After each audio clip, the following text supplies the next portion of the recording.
It's important to use tables in ways that are accessible to disabled users.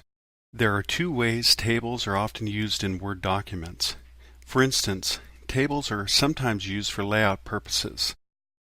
Here's an example of a table used for layout purposes.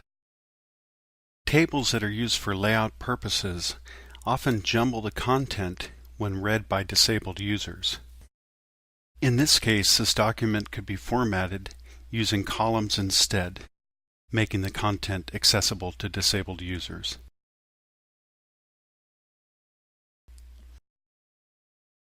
While using tables for page layout purposes is not recommended, you can use tables to present data. These are called data tables.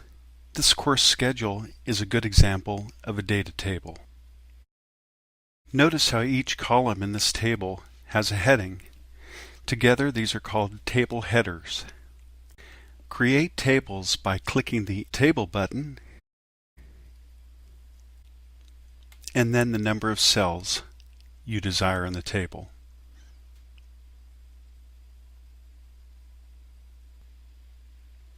Always use this method to insert a table.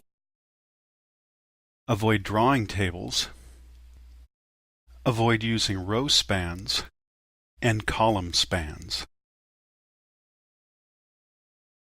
Here we can see a more complex data table with two row headings, week and date.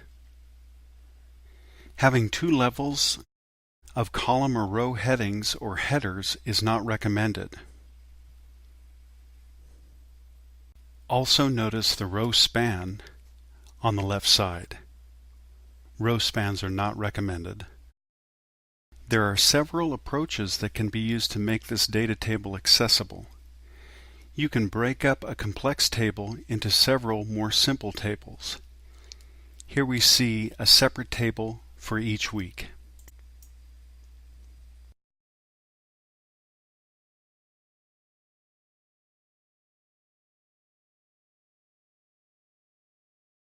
You can also intersperse items such as week designation within the table itself.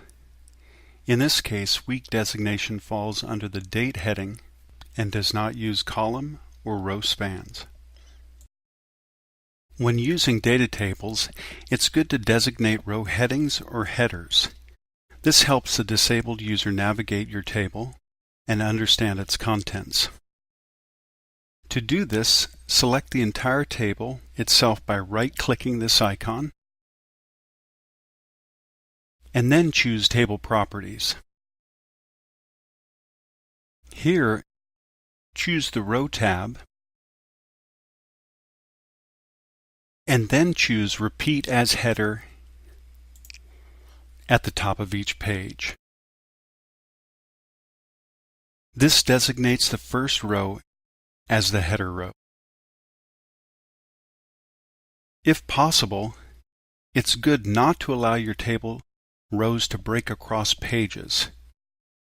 You'll want to uncheck this option and finally click OK.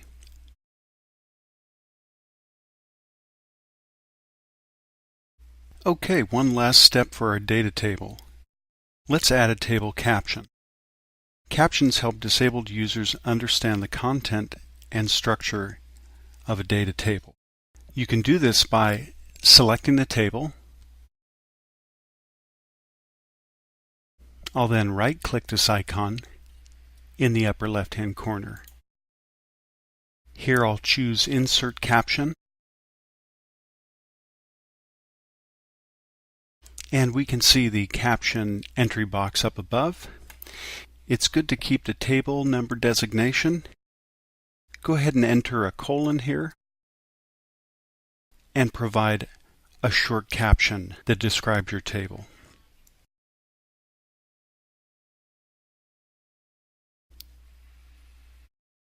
We can see that caption just above our table, and now we're all done.